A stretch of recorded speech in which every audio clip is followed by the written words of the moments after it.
낯선 사람을 만나면 우리는 참 어색합니다. 그 낯선 사람과 대화할 기회가 있다면 더 어색해지죠. 그 상황을 모면하고 싶고 피하고 싶고 도망치고 싶은 마음들이 생깁니다. 오늘 본문 속에서 만나는 예수님은 정말 낯선 분으로 우리들에게 다가옵니다. 오늘 말씀을 대할 때 피하고 싶고 도망치고 싶고 또 어색하기만 합니다. 마태복음 15장 26절부터 28절까지 말씀입니다. 대답하여 이르시되 자녀의 떡을 취하여 개들에게 던짐이 마땅하지 아니하니라. 여자가 이르되 주여 올소이다마는 개들도 제 주인의 상에서 떨어지는 부스러기를 먹나이다 하니, 이에 예수께서 대답하여 이르시되 여자여 내 믿음이 크도다. 내 소원대로 되리라 하시니 그때로부터 그의 딸이 나으니라. 아멘. 이방 여인이 예수님에게 찾아왔습니다. 딸이 귀신 들려서 고침을 받기 위해서 예수님께 찾아와 소리를 지르며 불쌍히 여겨달라고 말씀을 합니다. 그 소리 지르는 이방 여인의 말을 듣고 예수님은 한마디도 말하지 않았습니다. 평소 때와 예수님의 모습은 정말 다르죠. 평소 때는 예수님께서 병든 자들을 불쌍히 여기시고 저들의 소리 지르는 것을 외면하지 않았습니다. 오히려 가난한 자와 함께했고 병든 자와 함께한 사랑이 많으신 예수님이었습니다.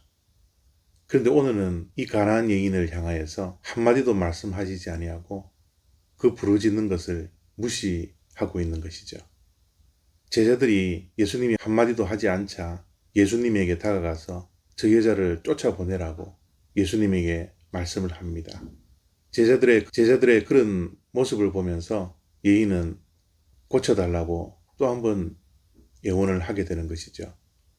그러나 예수님은 이스라엘 백성들을 위해서 내가 왔지 이방 사람들을 위해서 오지 않았다라고 매몰차게 거절을 합니다. 정말 예수님의 모습이 낯설지 않습니까?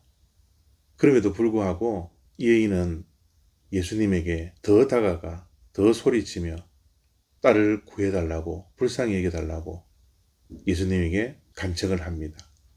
그러나 예수님은 오히려 더 매몰차게 모욕적인 말씀을 가난한 여인에게 하고 있습니다. 자녀의 떡을 취하여서 개들에게 던져주지 않는다라고 말씀을 하십니다. 이방 여인을 개처럼 취급했던 유대인들의 언어가 예수님의 입술에서 나오게 된 것이죠. 예수님에게 다가와 소리치며 딸을 위해서 간청하고 있는 이 여인을 대하고 있는 예수님의 모습이 정말 낯설지 않습니까? 무시하고 거절하고 모욕적인 말도 스스럼없이 하시는 예수님의 모습을 오늘은 정말 피하고 싶습니다. 도망치고 싶습니다. 그러나 이 가난한 여인은 이런 취급을 당함에도 불구하고 예수님에 대한 믿음을 버리지 않았습니다. 개들도 주인의 상에서 떨어지는 부스러기를 먹는다라고 예수님에 대한 믿음을 결코 버리지 않았습니다. 그 말을 듣고 예수님은 이 여인의 믿음을 칭찬하시면서 그 딸을 고쳐주셨던 것이죠. 오늘 낯설게 보이는 예수님의 모습, 어떻게 보면 우리의 신앙생활을 하는 동안 때로는 만나는 모습이지 않습니까? 우리의 기도 제목을 가지고서 기도를 해도 때로는 한마디도 말씀하지 않습니다. 때로는 거절당하기도 합니다. 때로는 무시를 당하는 것처럼 기도할 에너지조차 없어지는 그런 신앙생활을 때로는 우리가 하고 있지 않습니까?